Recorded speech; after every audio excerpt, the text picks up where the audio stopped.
Oops, did I not title it?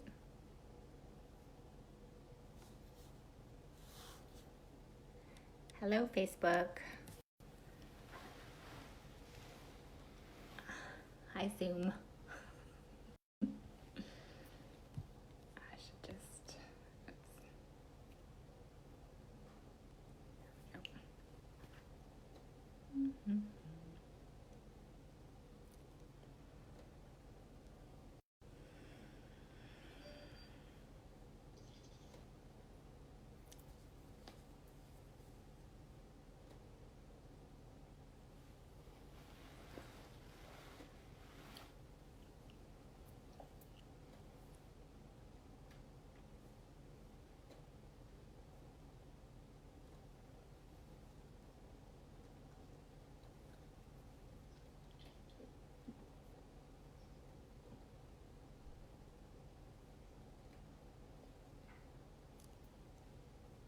I don't know if they're there. I don't think so. I think I can usually see.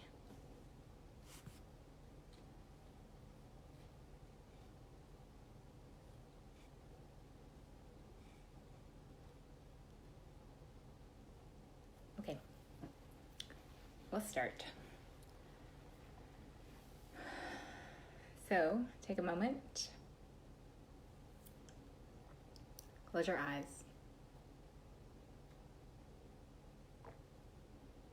Join your hands at your heart.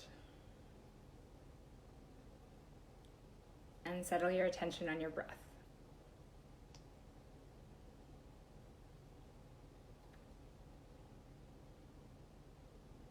In preparation for our conversation, we'll set the environment, internal and external, with one Om. Exhale. Take a deep breath in.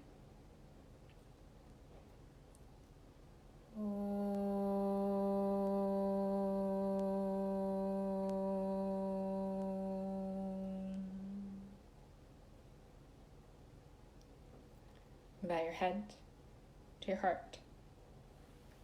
Release your hands. Lift your head.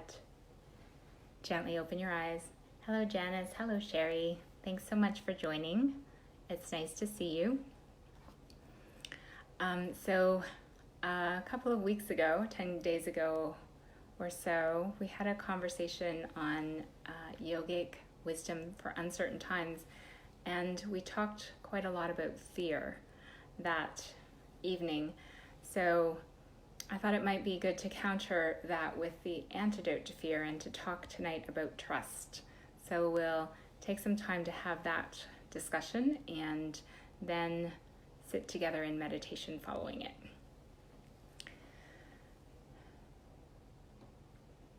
So the definition of trust is faith and a firm belief in the reliability, in the truth or strength of someone. And in the past, perhaps, trust often referred to something external, that we had trust or faith in something outside of ourselves, God in some form. And perhaps now in our social structure, that is less present on a collective scale. And so what do we mean currently when we talk about trust, and how do we cultivate trust, and in what are we trusting? When I was in grade 12, I have a very strong memory of an activity that we did in class. There was some guest that came in and did a couple of days of exercises with us, and one of the exercises is he gave everybody in the class a questionnaire, and there were the same number of questions as individuals in the class. I had to match a student, a classmate, for each of the questions. And one of the questions was, who would you trust with your life? And I, being quite shocked by that question and uncertain about how I would respond. And what ended up happening, I recall, I don't remember exactly who I wrote down, remember thinking that it wasn't my obvious choice. So it wasn't necessarily somebody that I was close to. It wasn't necessarily somebody that was popular. It was some kind of unexplained or intuitive rationale that drew me to the particular name that I put on the list. And that is, that gives us a glimpse into something about trust. First of all, trust is relational. So it is something that is between individuals, and also that it is not necessarily something that we can figure out in our logical mind. And when I say it's relational, often when we talk about trust, we talk about it in terms of somebody else. Like I was saying, also the belief or the faith that we have is in something external. So often when we talk about trust, we're referring to a relationship that we have with somebody else. The yoga tradition says very clearly that anything that we cultivate in the external world is something that is present inside us and that we need to cultivate ourselves. So that asks the question of how do we cultivate trust in ourselves? And do we trust ourselves? That instead of just looking outside for something outside that we can put our trust in, the yoga tradition asks us to turn that inward and to see, can I put my trust in myself? So if trust is relational, then building trust within ourselves is in part developing the right relationship with ourselves that is trusting and solid. That links to that aspect of my example where it was an unexplainable reason why I put a particular person's name in the slot for the answer to that question. So, as we know, there is a voice inside us or a sense inside us that is beyond logical explanation, and that we can access at least some of the time. We've all had moments where we've made decisions based on something that we couldn't quite articulate or name or quantify or describe even. That's a sense that this is the way to go. And that's the aspect of ourselves that we can fully and completely trust and that we want to cultivate relationship with. So that inner voice or that inner aspect of ourselves is intuition, our internal wisdom. And the yoga tradition says that it is present at all times, just that we don't often listen to it or follow it. And one teacher said, Adyashanti is his name, he said that our capacity to listen to that intuitive voice has actually been conditioned out of us, that with our societal norms, and the way that society is set up and what we value as a society pulls us away from learning how to and following that internal voice. And it's when we cultivate our capacity to listen to that sense, to fully rely on it, then we deepen our relationship with ourselves and have the capacity, cultivate the capacity to trust ourselves. So listening to that inner voice, if we're not used to doing it, is a new skill that, like all new skills, needs practice. So there are particular ways that we can cultivate our capacity to listen to our intuition. And there's a couple that I want to suggest here now.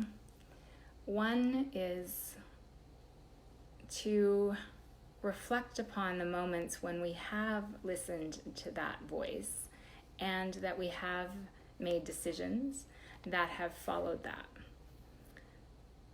there's also, in that reflective process, the recognition that sometimes we didn't follow that internal voice, or even if we did, it didn't work out as we expected. Either way, one of the kind of bottom lines in that process is the recognition that we survived all of those, whether we followed the intuition or not. So we do want to cultivate the capacity to follow the intuition, but at moments, either we didn't or it didn't work out as we wanted it to, and we survived that. So I think it's important to recognize that a lot of the things that we imagine we won't survive are actually not true. That we think that, like, oh, if this happens, I'll be devastated and then I won't survive that. And the truth is, we've had major things. We've all had major things happen to us. We've been hurt. Things have not worked out as we hoped. We carry those experiences with us. And often, even, those experiences are things that we can look back on and recognize as opportunities, as lessons, as moments when we have deepened our understanding of ourselves and our capacity to survive, to endure, and even to rise above difficult circumstances. So part of cultivating our connection to our intuition is that process of reflecting on what has already happened and what has been useful, moments when we have relied on our intuition and how that's turned out, and even moments when we haven't and how that's turned out, and to recognize that we have not just endured, just survived, but possibly even thrived in those moments. So I think that reflection process is one way that we tune into how intuition has showed itself to us in the past. And then one of the things about intuition and that inner voice is that it lives in the depths of us, not in the mind. As we said, it's not something that can be explained or rationalized or given reasons for from a mental perspective, from an intellectual perspective. And to get out of our mind requires us to get into the body in some way. And one of the most direct ways into the body is to cultivate the capacity to relax. And that in the state of relaxation, we have more capacity to listen to that inner voice. When our body is functioning at a more stressed state, our sympathetic nervous system takes over, our fight or flight system is activated, and we're in a state of activation that makes it difficult to listen to that very quiet, subtle voice. So when we're moving toward a state of relaxation, the parasympathetic nervous system kicks in, and that's our rest and our digest process. And it's also where we have greater capacity to listen in to the voice of our intuition that points us in the direction that is optimal, even if it doesn't seem to logically make sense. The last aspect focus on for cultivating trust is taking responsibility for our own state and the situation that we're in. So if we fully accept that we have created the experience that we're in, either consciously, directly, or indirectly and unconsciously, then that self-responsibility gives us ownership of the situation and then allows us to tap into our own resources, and specifically that inner voice of wisdom.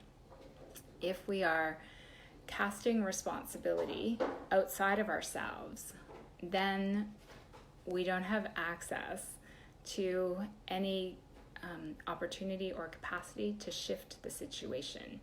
If we're saying that it's only things that happen because of circumstances outside of us, because of other people, then we have no relationship to that situation, and as a consequence, we have no capacity to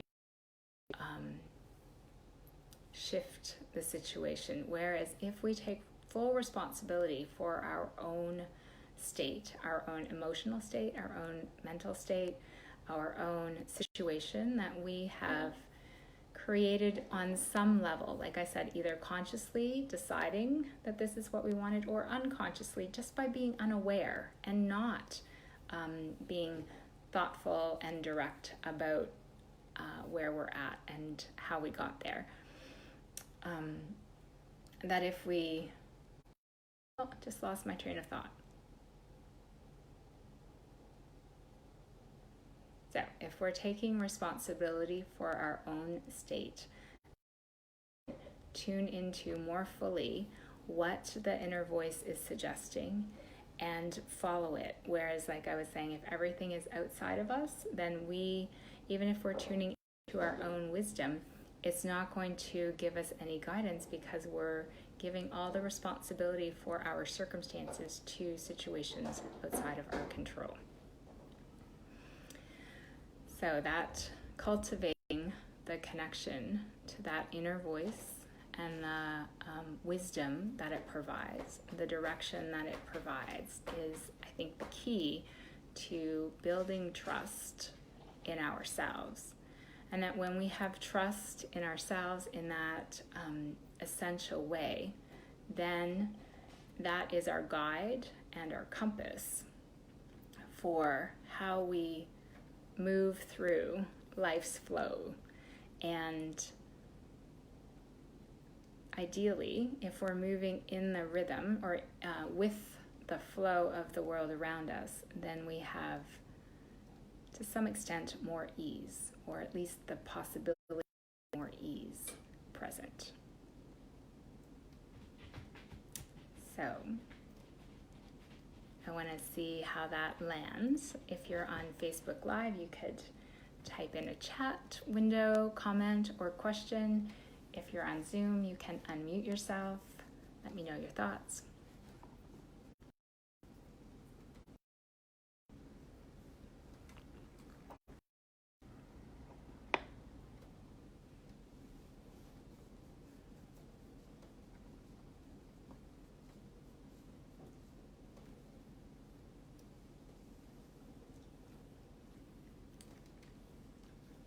And then from here, we'll sit in meditation. I will guide you through a meditation.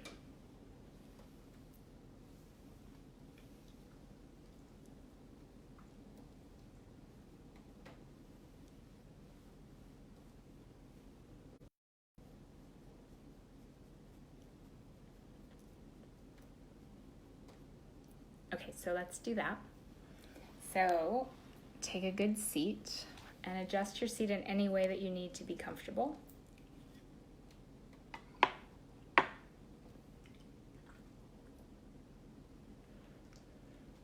Close your eyes.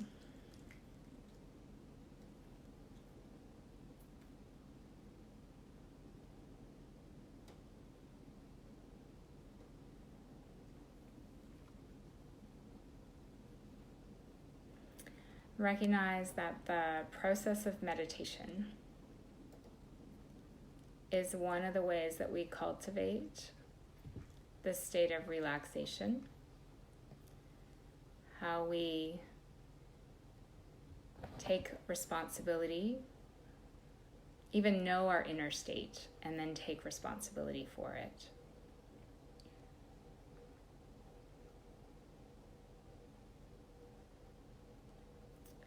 And how we build the relationship with ourselves.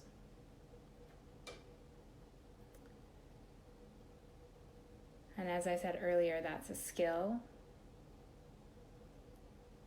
that needs to be developed over time. So meditation is a practice that requires regular attention, regular practice,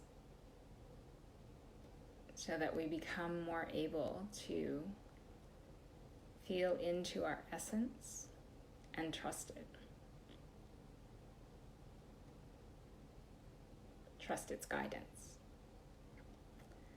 So to move our attention in, we're going to do a practice tonight, paying attention to each of the senses and letting one dissolve into the other in order to move in to the inner environment, the inner landscape, and to the center of us where that very subtle voice of guidance that we can completely trust is. So with your eyes closed,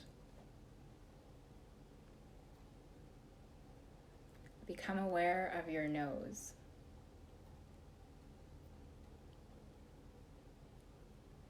Become aware of your nostrils.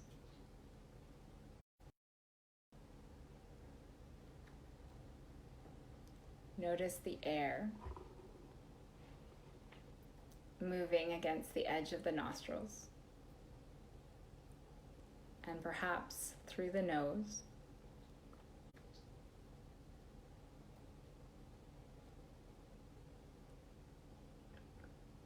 Become aware of any smells present.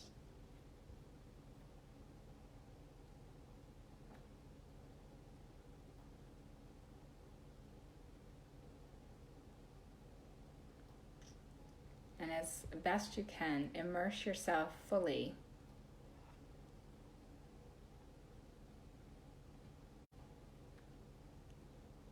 in the nose, in the air moving through the nose, and in any smells present.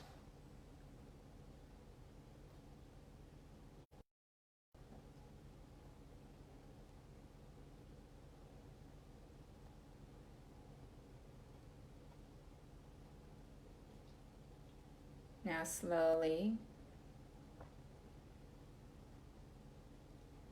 let the sense of smell dissolve and become aware of your tongue.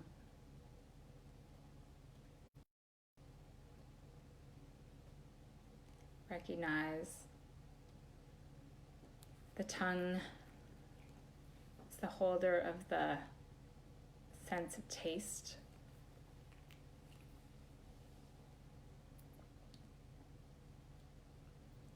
And as you feel your tongue inside your mouth, notice any lingering tastes present.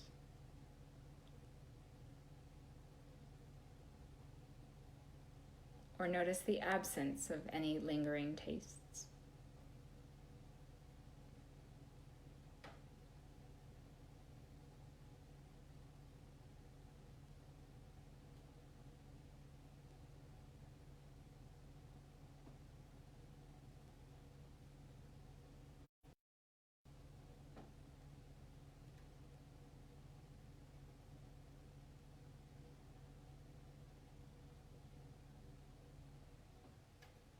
Immerse yourself for a moment in the sense of taste, in the tongue, the felt sense of the tongue.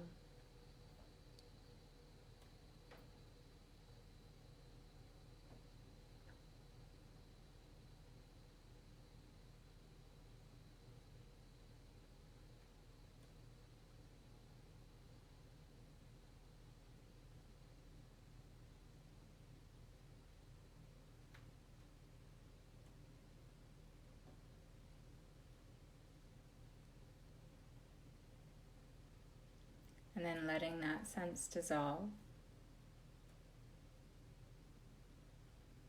become aware of your eyes.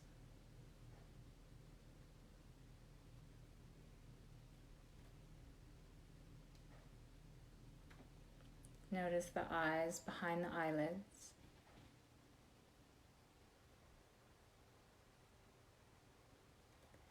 And become aware of any images, shapes, colors present on the screen of the inside of the eyelids.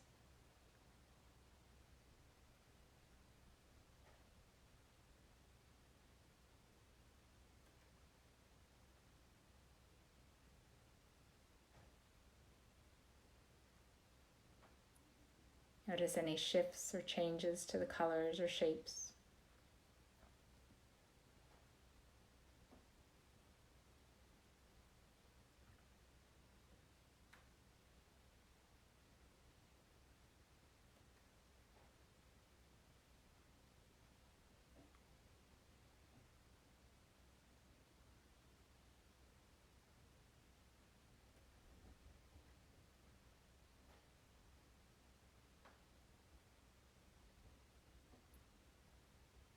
And immersing yourself for one final moment here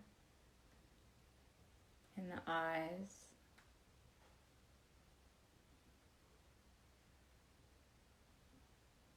and the sense of sight.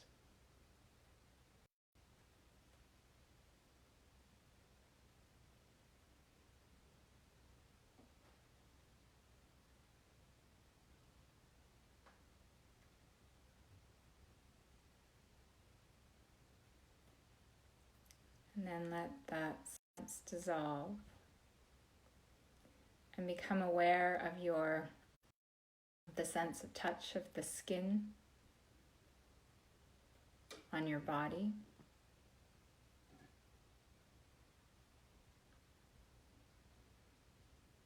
Notice the touch of your clothes.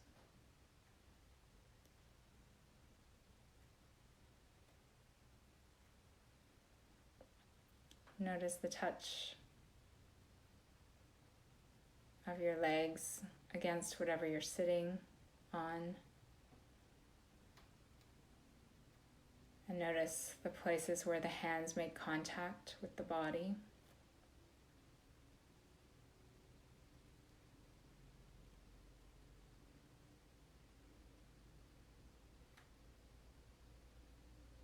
Notice the air touching the face.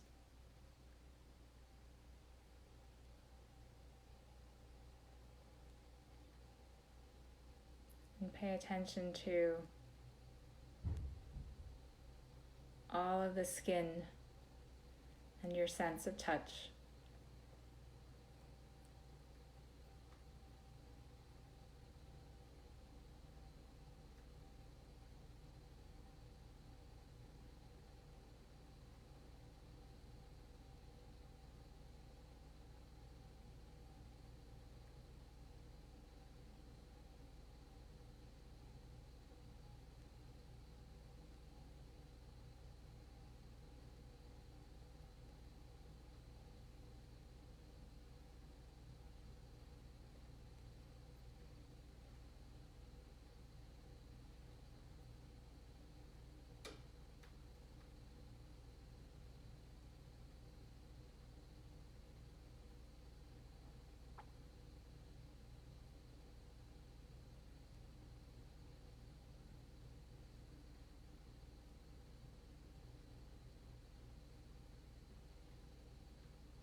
And then letting the sense of touch dissolve, become aware of the ears.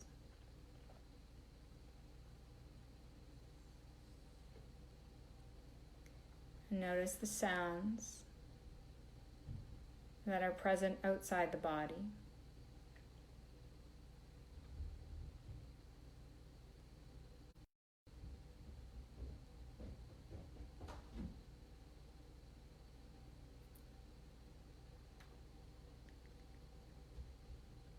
And then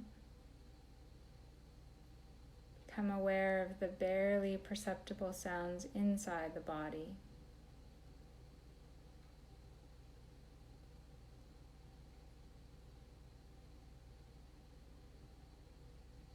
Maybe noticing the sound of the breath,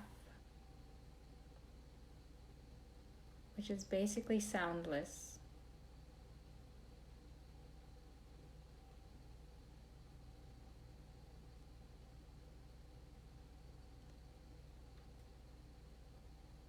And let the sound of the breath draw your attention more fully in, away from the sounds of the external world, and more deeply into the sounds of the inner world.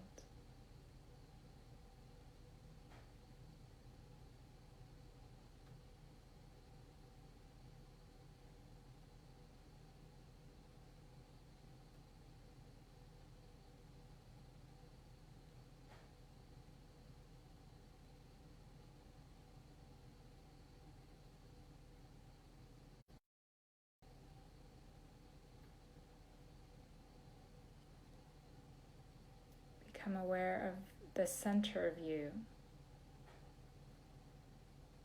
your heart.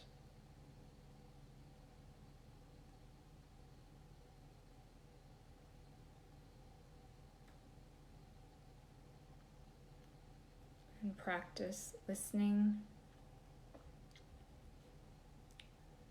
to the very subtle voice of your heart.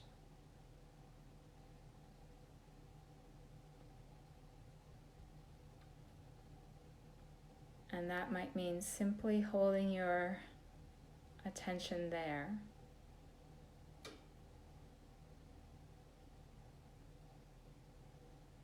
Keeping your ears focused into that place.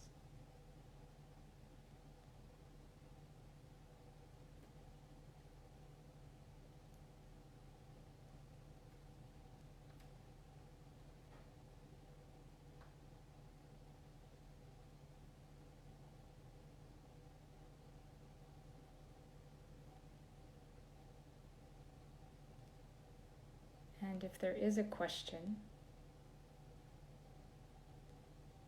present, you could ask your heart the answer and practice pausing and listening.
Very gently deepen your breath.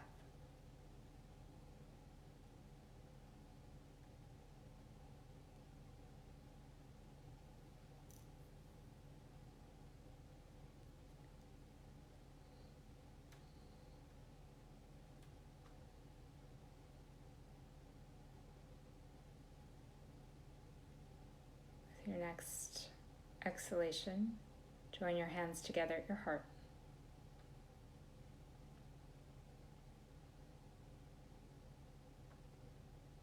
And we'll sound Om once to close the practice. Inhale.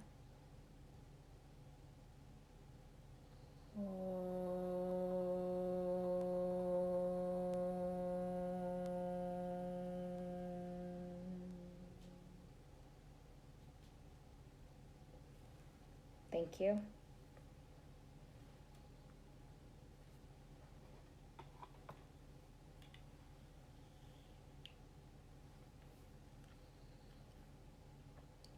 Any comments, questions about that practice?